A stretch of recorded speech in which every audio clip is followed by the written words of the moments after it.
Hello and welcome. This is our video tutorial for organizers or event promoters to show you how it's easy and simple for you to create your event on EasyClick tickets and have your customers get their tickets easily from our platform.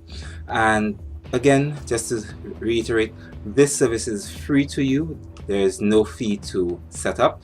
The only thing that we charge is an amount on the ticket price which you set, and that is passed on to the end user. Yes, so to the top of the site you would see here where it says organizer registration or organizer register. If you were to click onto that, it will then open up the organizer registration page. In here you put in your username, email address, password, and then you put in your banking information. The banking information is necessary as we transfer the funds directly to your bank account. That way it's done faster. So once that information is entered here and you register, you can now log in. So we're going to go to the login screen now. It's the same login screen that the customers would use, but you would then be as an organizer. Another thing that I must state, that once you register as an organizer, that has to be approved by us, because the reason being, we don't want shady individuals or persons that we've never heard of just registering an event. Okay, great. So once you've logged in, it'll take you to your profile screen. Here you can edit your profile and view information. If you go to organizer, there you get to see the upcoming events which you have, any past events. You could go to past events and see the past events. You could add an event, and you could also choose what displays in your ticket details from here. Of note, on this screen you have the check-in app. Here you can get the download link for Android and for iOS, and also get the code to connect you to our website using the check-in app. So with the check-in app, you just scan the QR code on the ticket and it automatically registers the person as being checked into the event. So two persons can come with the same code to enter into your event. Also on this screen, if you go down to the ticket, you could actually view the ticket. So like a regular customer, you could edit the ticket if you want to make any changes. You could view the attendees which you'd have at the event, and I think we should go to that.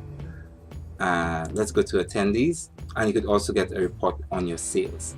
So I just clicked on attendees, and so far it shows that I issued free tickets to this event. It shows me the event and the ticket. It shows me the ticket number, also the security code on that ticket, and the information about who purchased that ticket. You could also, if you requested more details from persons, you would get those additional details here. And if the person is checked in, it would show them as being checked in on that side. This report can be printed, it can be emailed, and can be exported into a PDF or a Excel spreadsheet. Okay. If you want to do something for a particular attendee, you could actually search for the attendees. But let me just go back here, and then we'll look at the sales.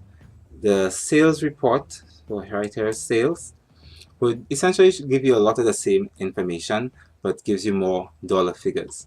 So here you can see that I had 3 sales. One came in, so one was a singular order, and I had 2 sales in one order.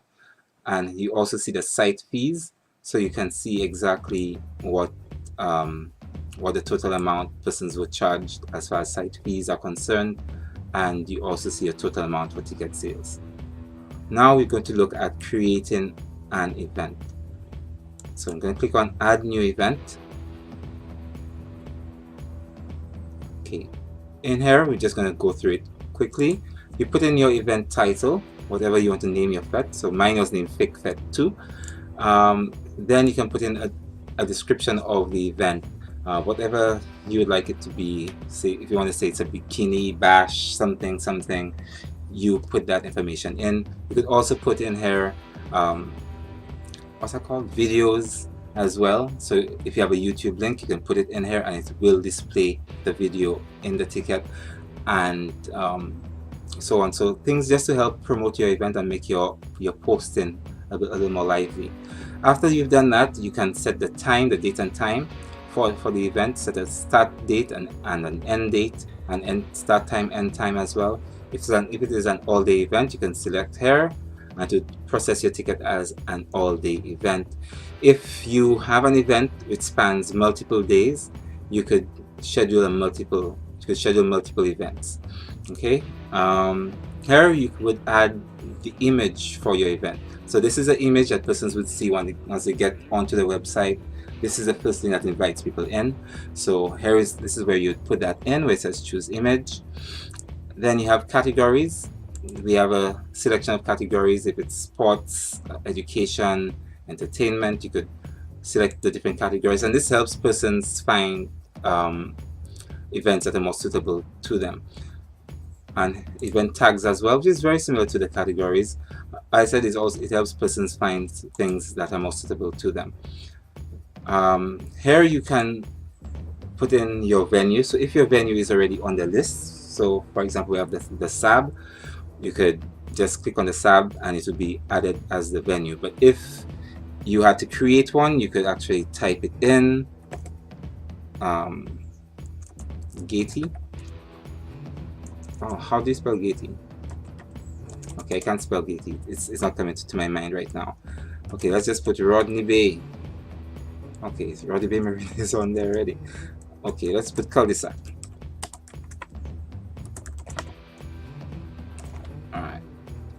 Alright, so we're going to put cul-de-sac, and then we get the option of putting the address, phone number, and so forth for the venue which we have selected. A very similar thing for the organizer. If you are already on there as an organizer, you could choose yourself, or you could create a new organizer if you're not there as yet. Sometimes you may be doing an event with multiple organizers, so you could actually add as many organizers as you like. Below here we have any website. So if you have a website, a Facebook page, Instagram page, things of that nature, you could put that here as well. And below here we have the terms and conditions. So whatever terms and conditions that you have for your event, you put it in there, and any additional information. Once that information is put in there for your event, you can now go to settings. Settings is where you can do a few things. One, you could put the shed capacity. So if you have an event and let's say the capacity of the place is 500 persons, you could put shed capacity, and then you could put 100 tickets as VIP, 100 tickets as early bird, and 100 and 300 tickets as regular, and it would all come into that shed capacity. Okay, so once your amounts don't exceed that, you would be fine. Also on here you could choose if you want to display who is attending the event. I don't think most people would like that, but that is up to you and your discretion as an organizer. Then we move on to select an image. This would be the header image, the top of a ticket, and I'm going to show you a ticket in.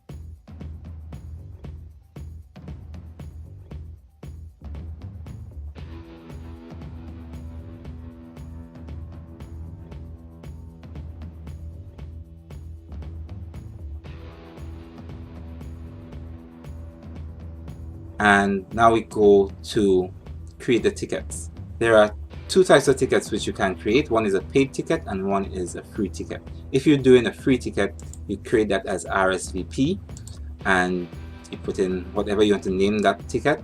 You put it as free ticket, and you set the capacity, and also below here you could put the description. So whatever you want to say, this is for entry only. Alright, this is for entry only, and you could put a start date and an end date and time for the sale of this particular ticket. But we're not going to create one. We already have one created, so we're just going to use it.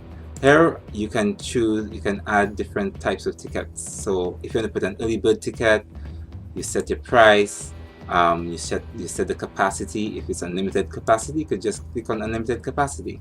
And again, similarly, you can put your description and have a start date and end date for the sale of that particular ticket. And I said this is particularly useful if you have early bird ticket selling. You have a start date and time and an end date and time for these set in here. And also you could put in a code, if you will, a unique code if you want to do that for your tickets. So this is essentially how you create a ticket once you save it, and you can create multiple tickets here. Once you do that, you submit your event, and once your event has been submitted, it will then show in your organizer bar just like you saw earlier. We hope that this would be beneficial to you, and if you have any questions, feel free to give me a call. You could also send me an email, and we'll be very happy to work with you. If there are any features which you'd like, we would be happy to work with you in order to get in these features added on for you. You could try it out. There is a test option as far as purchasing of tickets on there right now. So if you want to create an event and test it out to see how it works, you could download the app and see how the app works. And as I said, we're here for you. Anything, just let us know. So thank you very much for your time, and we do hope to have you on board with us at EasyClick Tickets very soon.